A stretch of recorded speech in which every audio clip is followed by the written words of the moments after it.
جہنم کی وہ سب سے بدترین عورت جس کے شر سے شیطان بھی پناہ مانگے، اور جس کے بارے میں قرآن خود فرماتا ہے کہ ایسی عورت نہ دنیا میں پہلے کبھی آئی تھی اور نہ ہی کبھی آئے گی۔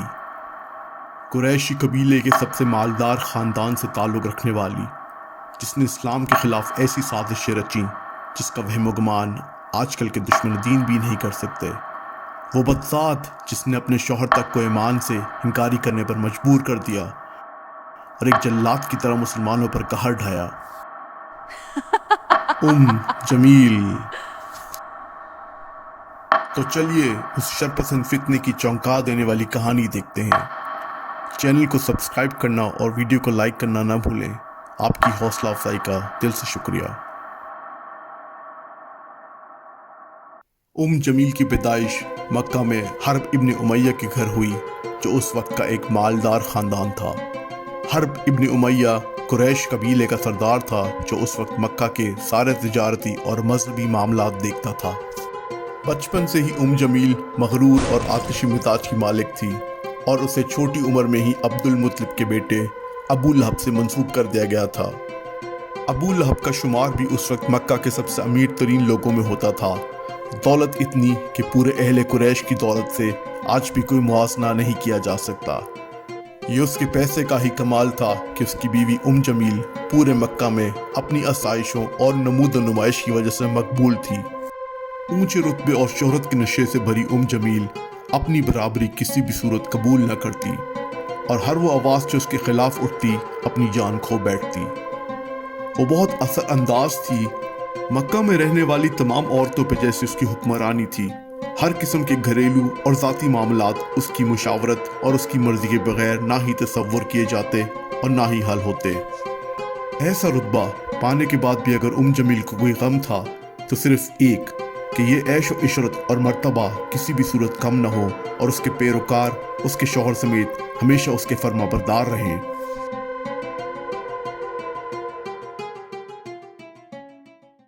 مکہ میں تجارتوں کا عروج تھا، مال و غنیمت کی فراوانی تھی، اور ہر قبیلہ اپنا نام اور لوہا منوانے کی تگ و دو میں مشغول تھا۔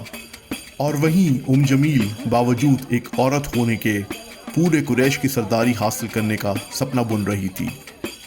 اس کا حکمرانی کا نشہ شدت اختیار کرتا جا رہا تھا۔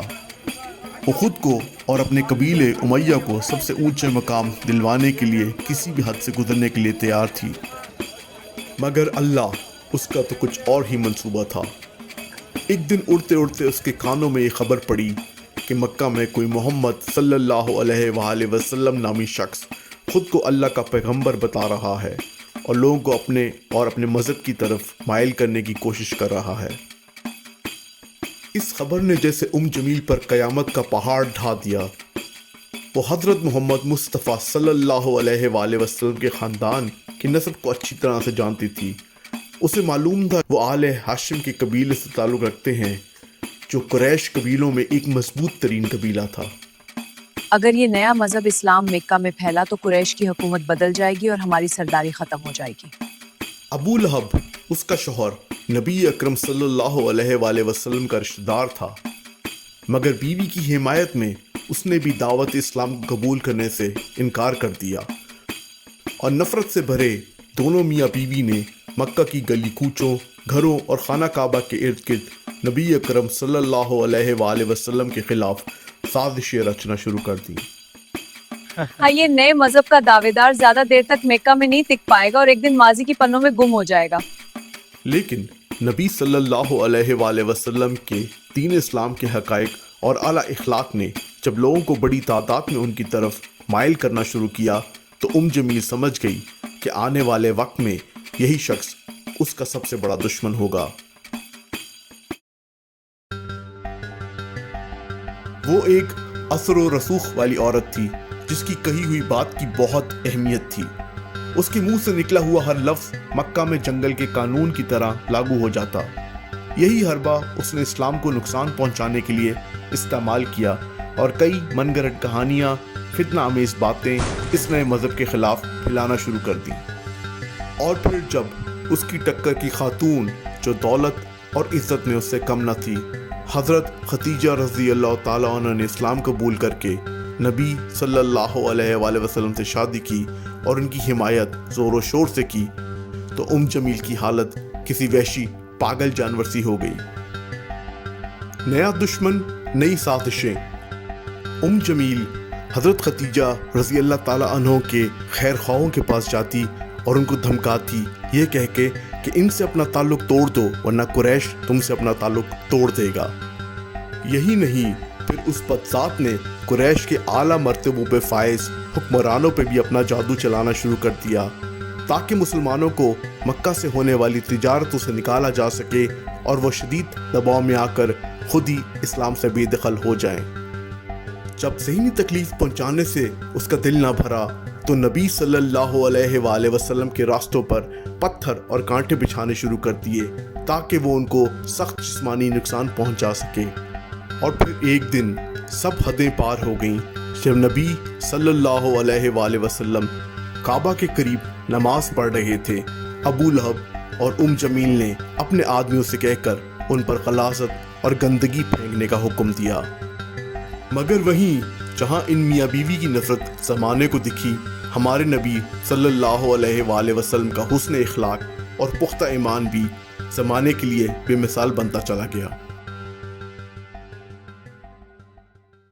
جمیل اور ابو لہب کی نفرت اب باتوں کی حد تک نہ رہی، بلکہ انہوں نے مل کر حضرت محمد صلی اللہ علیہ وآلہ وسلم کو قتل کرنے کا منصوبہ بنایا۔ تو اللہ نے سورہ المسد نازل کی اور جس میں جمیل پر اللہ کی طرف سے سخت لعنت بھیجی گئی۔ ایک دن نبی کریم صلی اللہ علیہ وآلہ وسلم پہاڑ صفا پر کھڑے ہوئے اور قریش کے لوگوں کو پکارا اور کہا، اے قریش کے لوگوں، اگر میں تمہیں کہوں کہ اس پہاڑ کے پیچھے ایک لشکر ہے جو حملہ کرنے کو تیار ہے تو کیا تم مجھ پر یقین کرو گے؟ وہاں موجود ہر ایک شخص نے جواب دیا، ہاں، کیونکہ آپ نے کبھی جھوٹ نہیں بولا۔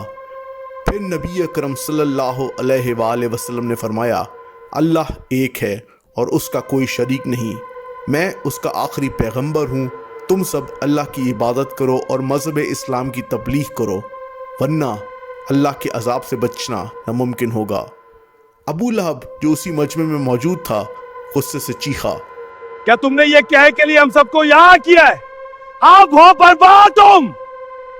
اس کے ان الفاظ کی وجہ سے اللہ نے پھر سورہ المسد نازل کی جس میں اللہ نے فرمایا، ابو لہب کے دونوں ہاتھ ٹوٹ گئے اور وہ ہلاک ہو گیا، اس کا مال اور جو کچھ اس نے کمایا اس کے کام نہ آیا، وہ بھڑکتی ہوئی آگ میں پڑے گا، اور اس کی عورت بھی جو ایندھن اٹھائے پھرتی ہے اس کی گردن میں مونج کی رسی ہے۔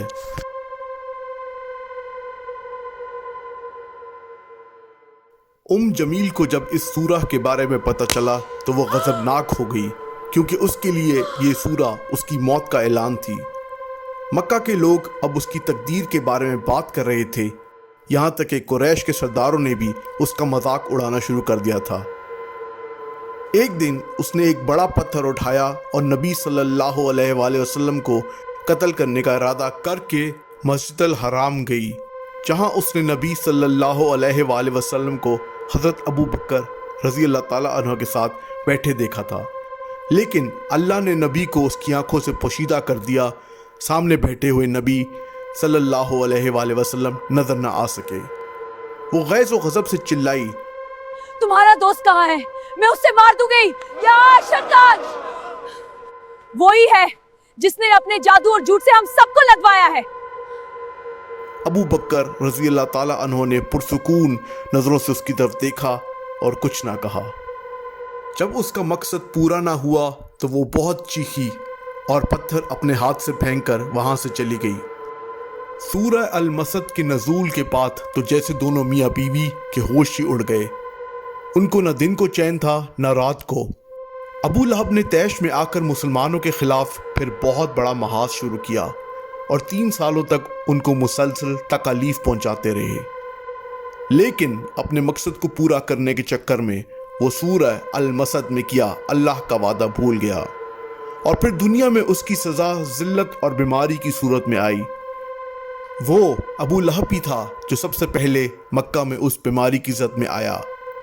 وبا اتنی خوفناک تھی کہ لوگوں نے ابو لہب سے ملنا جلنا ہی چھوڑ دیا، یہاں تک کہ اس کی اپنی بیوی جمیل نے بھی اس سے ملاقاتیں ختم کر دیں۔ خود تو مرے گا، مجھے بھی ساتھ لے کر مرے گا۔ اس کی بیماری سے پیدا ہونے والی تکلیف اتنی اذیت ناک تھی کہ اس کی چیخ و پکار سے پورا قبیلہ پریشان تھا۔ وہ مرنا چاہتا تھا مگر مر نہ پاتا۔ ایک طویل عرصے تک وہ اسی حالت میں رہا اور کوئی اس کی مدد کو نہ آیا۔ بالآخر ایک دن وہ دنیا کو چھوڑ کر چلا گیا۔ ابو لہب کی لاش پھر ایسے ہی کتنا عرصہ پڑی رہی، ڈر و خوف سے کوئی اس کے نزدیک نہیں جاتا۔ آخر میں کچھ آدمیوں کو پیسے دے کر اس کے جسم کو وہاں سے ہٹایا گیا۔ انہوں نے اس کو ایک گڑھے میں پھینک کر اوپر سے پتھر بھر دیے اور کوئی نہیں جانتا کہ وہ کہاں پہ دفن ہے۔ رسی جل گئی مگر بل نہ گیا۔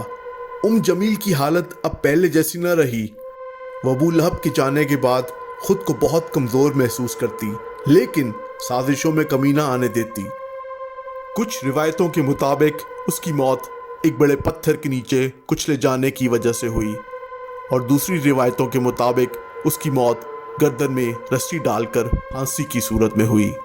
یہ واقعہ صرف ان کے لیے سبق نہیں بلکہ قیامت کے دن تک تمام کافروں اور ظالموں کے لیے ایک وارننگ بھی ہے، جن کے دل پہ مہر لگی ہو جیسے ابو لہب اور جمیل تھے، بلکہ ہمیں اس راہ پر چلا جس پر ہمارے نبی صلی اللہ علیہ وآلہ وسلم چلے، ایمان، انصاف اور اچھے اخلاق کے راستے پہ۔